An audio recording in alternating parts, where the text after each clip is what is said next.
Hello friends, welcome to my show मावरी को।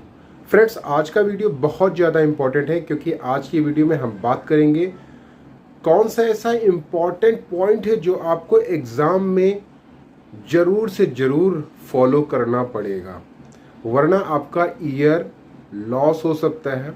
Last year मेरे कंसल्टेशन में 220 से ज़्यादा बच्चे थे, जिसमें से बहुत सारे बच्चों ने ये गलतियां की थी। कुछ बच्चों का तो ईयर ड्रॉप भी हुआ है बिकॉज ऑफ दिस फॉल्ट। वो कौन सी गलती है उसके बारे में हम डिटेल में बात करेंगे और ये भी एक्सप्लेन करने की कोशिश करूंगा कि एडमिट कार्ड आपका कब आ सकता है। पूरा वीडियो ध्यान से देखिएगा, लास्ट तक देखिएगा, क्योंकि मेरे चैनल का केवल और केवल एक उद्देश्य होता है।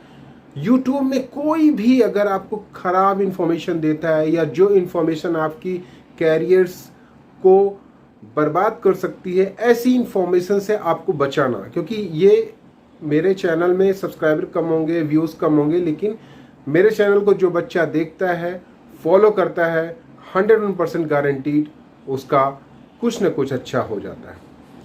क्या है वो गलती? कोई भी गलती करिए, लेकिन एक गलती जरूर मत करिएगा एग्ज़ाम में, वो है गेसिंग का। गेसिंग बहुत तरीके से आपको बताई जाती है। यूट्यूब में बहुत सारे ऐसे नमूने हैं, बहुत सारे एडुकेटर्स हैं जो तुक्का मारने का प्रैक्टिकल तरीका बताते हैं। एक कोटा का कोई नमूना है, मैं तो ऐसे लोगों को नमूना ही कहूँगा, क्योंकि जो आपको गलत इंफॉर्मेशन देता है, जो चीज़ का जो खराब रिजल्ट आता है, उसका इम्प्लीमेंट करने का तरीका कैसे प्रैक्टिकल हो सकता है, ये बात आपको सोचनी पड़ेगी। आपको 2-3 क्वेश्चन उन्होंने प्रैक्टिकली बता दिया कि हाँ ये ऐसे हो जाएगा, ये ऐसे करोगे, गेस करोगे तो ये हो जाएगा, वैसे हो जाएगा, यहाँ पे यूनिट ऐसी है तो यहाँ पे आंसर ऐसा आएगा। इस तरह का 1-2 सवाल आपके सही हो सकते हैं, ये मान सकता हूँ।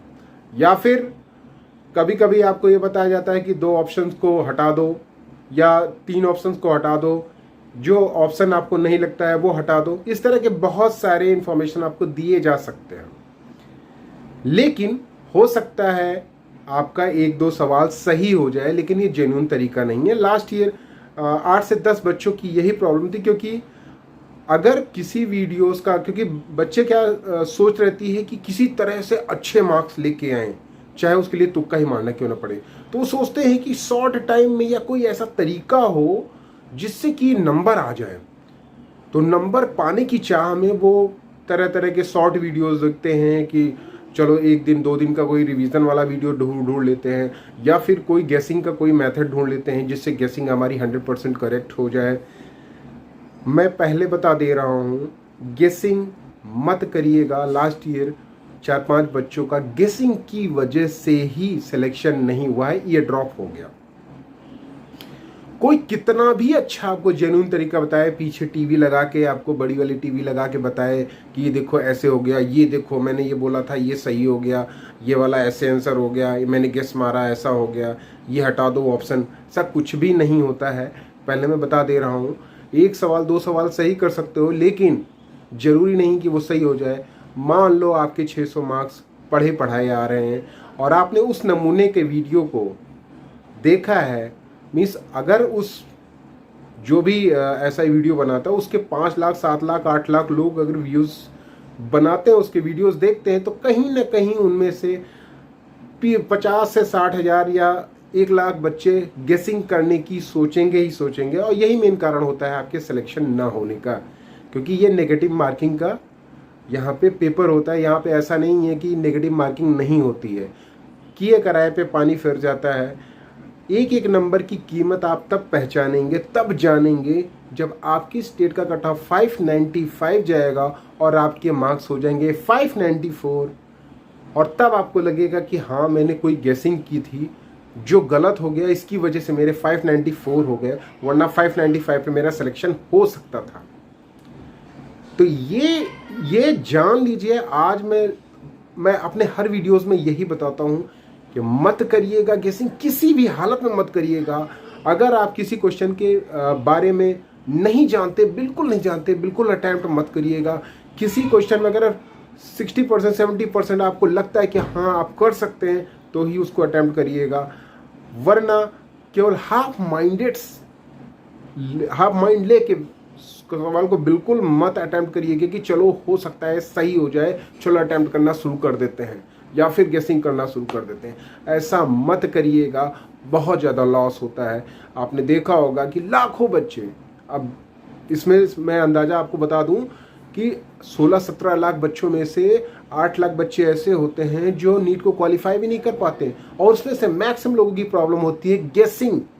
और इस तरह के यूट्यूबर्स, एडुकेटर्स जो कोटा के कुछ नमूने हैं, अब मैं उनका नाम नहीं लूँगा, वो लोग इस तरह के वीडियोस बनाते हैं और आप में इतना कॉन्फिडेंस रख देते हैं वो कि आप सोचते हो कि हाँ यही सर्वे सर्वा है, या जो बोल रहे हैं वो सही है। अगर अपने आप पे विश्वास नहीं रखोगे तो कोई भी एडुकेटर दुनिया का आपका सिलेक्शन नहीं करवा सकता है। अगर वो आपको गलत सलाह दे रहा है तो आपको ये समझना पड़ेगा कि क्या आपके लिए सही है, क्या आपके लिए गलत है। लेकिन वो इतना कॉन्फिडेंटली आपको बता देगा, इतना कॉन्फिडेंस लेवल आपका इंक्रीज कर देगा गेसिंग में। मैं ये नहीं कह रहा हूं कि पढ़ाई में, गेसिंग में इतना कॉन्फिडेंस आपके सामने एग्जाम्पल दे देगा कि आप अल्टीमेटली जाके एग्जाम में गेसिंग कर दोगे। लेकिन मत करिएगा, ये मेरी एडवाइस है, बाकी आप फ्री हैं। वैसे भी अब मैंने आपको बताया कि 16 लाख में से 8 लाख का तो नीट क्वालिफाई भी नहीं होता है, जिसमें मैक्सिमम कारण यही लोग होते हैं जो आपको तुक्का मारने का प्रैक्टिकल तरीका बताते हैं। ये बिल्कुल ध्यान में रखिएगा, कुछ करिएगा लेकिन ये गलती बिल्कुल मत करिएगा। दूसरा इंपॉर्टेंट, एडमिट कार्ड कब आएगा? जहाँ तक एडमिट कार्ड की बात है तो एडमिट कार्ड आपका 12 से लेकर 13 के बीच में आ सकता है। Means within a week आपका ये एडमिट कार्ड आ सकता है। 4-5 दिन के गैप में आपका एडमिट कार्ड रिलीज़ किया जा सकता है और डेट आपकी फिक्स हो चुकी है। तो लगभग इसी क्रम में आपका एडमिट कार्ड आ सकता है। फाइनल एडवाइस, तुक्का मारने का कोई भी तरीका प्रैक्टिकल नहीं होता है। 2-4 क्वेश्चन सही हो सकते हैं, हर क्वेश्चन में इंप्लीमेंट करने की कोशिश करोगे गलत भी हो जाएगा। इसलिए तुक्का मारने का कोई भी तरीका प्रैक्टिकल या जेन्युइन नहीं होता, क्योंकि जो चीज़ जेन्युइन नहीं है, गेसिंग इज नॉट जेन्युइन थिंग, उसका तरीका कैसे प्रैक्टिकल हो सकता है या जेन्युइन हो सकता है। That's all.